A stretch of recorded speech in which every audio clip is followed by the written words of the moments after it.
This is Dabu7. I want to talk about 22 facts here that are connected to this emerging global food shortage that is all staged.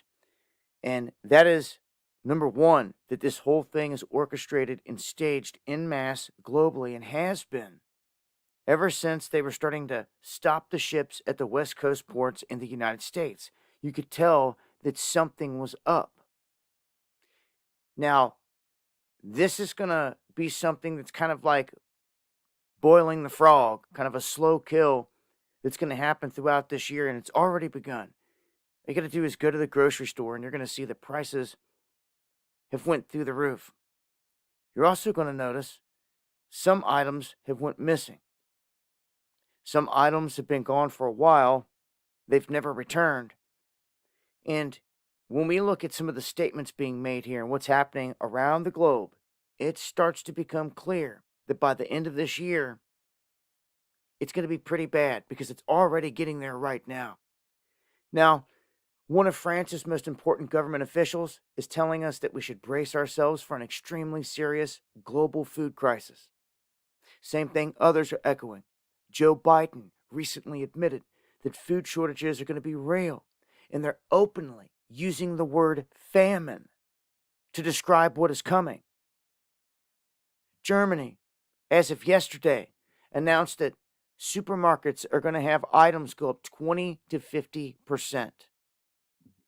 Rationing has already begun in Spain. Rationing has already begun in Greece.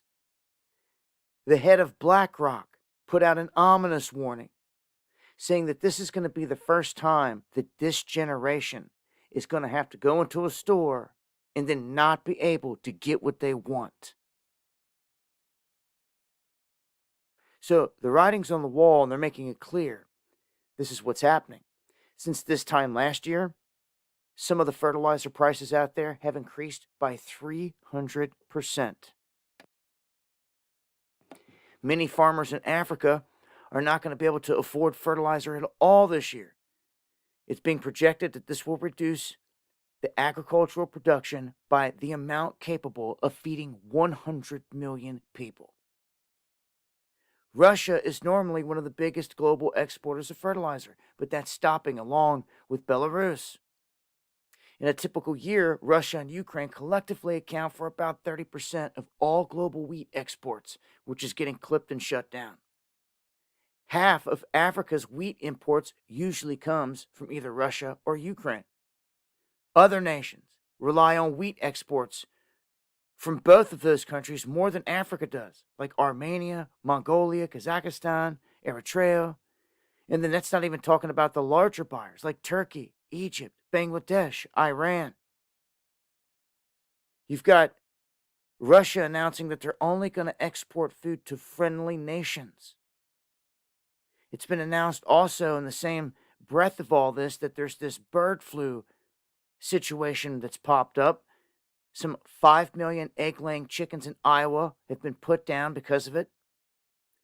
And they're saying that the death toll connected to this in Iowa alone is pushed beyond 13 million.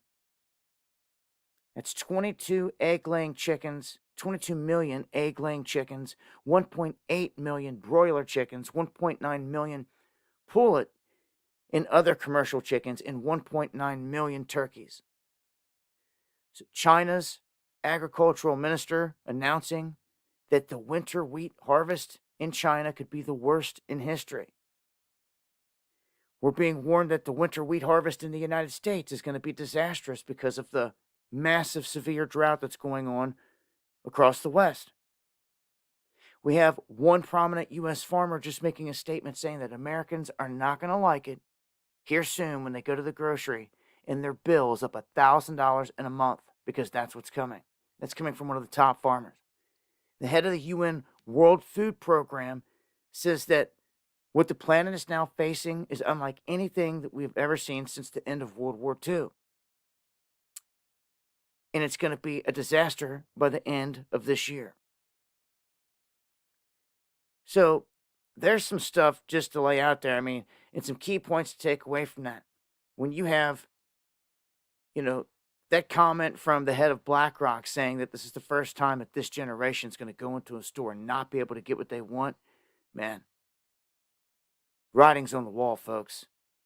So I'm going to leave some links. Join me for the live streams Monday, Wednesday, and Friday, where I break stuff like this down, censorship free, in more detail on the live streams. You'll find links below. Hit that subscribe button for more. It's been Dabu7. Hope y'all have a plan.